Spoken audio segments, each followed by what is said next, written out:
So getting back now, how do we go to a pull system?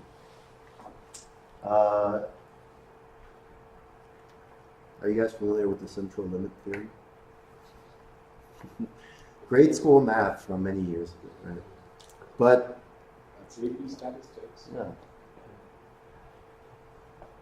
I won't go into that. But intuitively, we understand, right? If you usually right now we are planning and executing, and we're getting caught at the point of sales because we're pushing products all the way down to the end of the stream, right?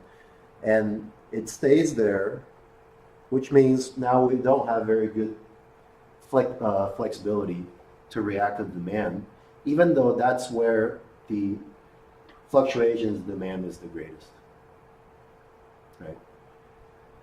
So, right, think about if I have one store and let's say I'm selling, I don't know, tuxedos or something, and somebody's going to have a wedding, so he comes in and buys everything. Now my demand just spiked, and it's huge. But if I take 10 stores together, I've smoothed out the demand more, right? Make sense? Yep. Right? So the further upstream you go, actually the smoother and more predictable your demand becomes over a long period of time. So that's what this is saying. If a lot of companies know this inherently, for example, right? Because a lot of them have regional distribution warehouses. But in those situations, they may not be taking advantage of the regional distribution warehouses as much as they can, because when product gets to the regional warehouse, they still depend on the point of sale, like the store managers, to say, hey, I want all these things, bring them to me. And now a lot of the inventory in the stores become higher and higher and higher. This is a buffer concept, right? If I bring all the uncertainty kind of together, and I put all my inventory in the regional warehouse and only send it when they need it, then that's the best way I can allocate the products that I have, because you're actually allocating according to what is being sold within a certain time. Right? And what this does, it's actually going to help reduce the lead time, right? So we talked about debatching already. We can do single piece flow, or at least something closer to it than what happens today. But so that reduces the lead time. But these things, when we move to a pull system, will further reduce lead time in certain situations, because now I have less of the situation where I have a lot of inventory for a certain product in one store, but it has run out in another store. And so that cuts out cross shipments, but also the situation that I was talking about earlier, where if I'm a manufacturing plant and the regional warehouses each, they've run out, warehouse A has run out, but warehouse C still has a ton of it. A lot of times warehouse A will, it'll generate an order to the plant and the manufacturing plant and say, hey, I'm out of this, now put in an emergency order. And now that has just increased the lead time for all the other things that I have, because and decreased the reliability, because that emergency order has jumped the queue in front of all the other plant stuff. Right. Good?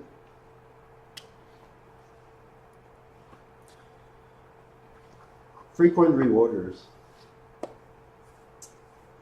This is usually the way that we see it. We'll get a big order and it'll kind of sell. We get to reorder point. We roughly know what the lead time is, right? A lot of times we'll put some cushion into it to make sure that we don't, or what that represents really is the safety stock, right? And then it'll come, Now I'm back up to my max level. I'll sell, get to another reorder point, reorder, and it goes up again, right? Let's say I'm doing this once every month or once every 6 months. I'm putting in one big order. If we can change it so that we are ordering more frequently and ordering what we sell within that time period. So let's say that time period is once every month. So now I'm down to 1/6 of what I would normally order. Right? We get into this situation where we order. You can put in like an order every week, even if the lead time is unchanged from what it was before. You can still do more frequent reordering, but now you're depending more on how the forecast is going to be, and that may be wrong, right? So if I order more frequently, obviously my max inventory, right, goes down, and my average inventory amount goes down. So you get some savings there. It frees up capital, frees up money that you can use for other things. But this combined with the previous one also means that when the fluctuations within my warehouse is less, because I've combined all the demand together to make it more smooth, I can hold less inventory, right? Because normally we order to the max. The max level represents what is the maximum consumption within a certain replenishment period.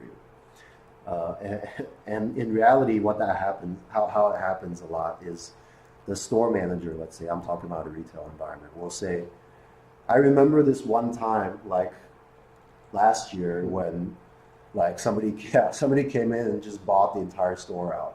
So now I'm going to stock everything to that level. Right?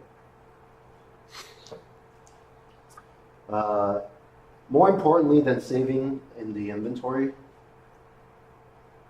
is that we're actually able to combine with the shorter lead times. Now we can react to reality. Like if my replenishment time is if my order frequency is 1 month, then I can react to what happens within that 1 month instead of what happens within the 6-month period, which is much harder, right? So basically what we are doing is we are ordering what we are consuming, which means we are getting things which are being used. So we are aligning our inventory to what our customer needs. So things that we are using more, that's what we are. So things which we are not using, we are not ordering. Yeah, so over to move from option A to option B, we're having a very heated conversation in the room between Throughput, the warehouse manager, who's very excited to move these options, and the purchasing manager wants to buy big quantity to have economic or quantity for that. You mean in your current situation? No, that's not what I'm Okay. Okay. So Don't take that from me. But yeah, that's like scenario. If you're the purchase manager say, hey, I don't want to move to option B, because it's I'll achieve more cost per unit if I keep it ordering much bigger quantity. That's so steep, Yeah. Keep that. It's similar to what you just explained. Yeah. Okay. Any other comments or thoughts? And then part 3 is managing using buffers. We, instead of having like a min-max system, right, we just kind of try to keep the inventory within a certain range by ordering what we've sold each time we order. And so what will happen is if, most of the time, let's say we want to stay within like a yellow level. Usually the green will represent kind of the max consumption in the previous whatever period, right? When the demand goes up or down, when the demand changes, because now we can react so much faster to it, we're more agile, we can change our buffer sizes to make sure that we cover this new demand. Right. So that in the end, you're going to be able to get actually fewer stockouts, but maintain much lower inventory level. This is usually, I don't know if you have seen situations where it's not managed by software. You have to use system, either you have to configure the existing system or use the software. But all it is giving a signal. You can kind of think of it as like a color, like dynamic reaction system to the last two changes, right? Which allows us to be faster in reacting. And once we can react faster, we can change our inventory levels much faster as well. So maybe forget about the red, green, and blue, or yellow, and just think of it as we can dynamically change our inventory up or down much faster now, in order to make sure that we're never stocked up. The putting a color in place and all that is kind of it's a way of formalizing it. It's very simple. It's very, see, today what happens, the software has really difficult forecasting now. A lot of time intuitive doesn't make sense. That's true. People go and just overwrite whatever the software is saying. Now in this case, they can easily understand. If it's saying, what, we need more inventory, the demand has spiked. Or if it is saying, okay, we need less, they can actually, right? It is something that is very intuitive and that makes sense. So if it is like a big organization which is, it's simple, everyone can now talk in the same language. Questions or thoughts? Okay.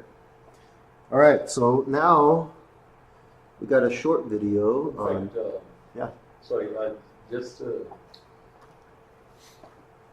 there is a normal exercise in most supply chain, workshop once a year or whatever, that says, hey, what do we do with these particular SKUs and how do we control SKUs, and some would probably go up and some would go down. So how you keep on calculating, there are algorithms, Yeah. sophisticated, all that happens once a year, typically. But here, what Ellie says is, that's what I found the power of simplicity. There is no logic here. He just says use a rule of thumb. Mm-hmm. He says 1/3 is a good rule of thumb to start with. If you feel 1/3 doesn't suit you, you start with 1/4. That's okay. Yeah. But this 1/3 just says that if you feel uncomfortable, because there are 3 zones, he says 1/3. So add one more zone up or decrease one more zone, and then see how it behaves. And I found that this is one of the most simplistic approaches to any calculation. Initially, there are of course arguments that, how can it be so simple? But when it actually starts working, it's a joy. It's a joy. There's a little bit of, all it is trying to remove the noise and Right. react to the real sequence. So the 1/3 is just a zone, just to kind of, if it is beyond this, we know it's not noise. If it's within this, then we should not do that. So very simple but very powerful. So it's very simple, very powerful. And it's as simple as increase one block or decrease one block, and keep on moving with time. Mm-hmm. Dynamic. Okay. We got about 15 minutes left. We'll talk about Riachuelo a little bit. What it is like I said, it's a fashion retailer, and in particular, they're dealing with fast fashion, which is it's actually a very, very tough environment, right? If you think about it, what fast fashion is like Zara or H&M, right? They have very, very high amounts of new product introduction all the time, and the shelf life of each product is very, very short, right? They must carry very large varieties. So I'm translating into operational terms. Very large varieties, very high obsolescence. The penalty for obsolescence is very, very high, right? Once you go past a season or a certain collection, it just won't sell. People won't buy it.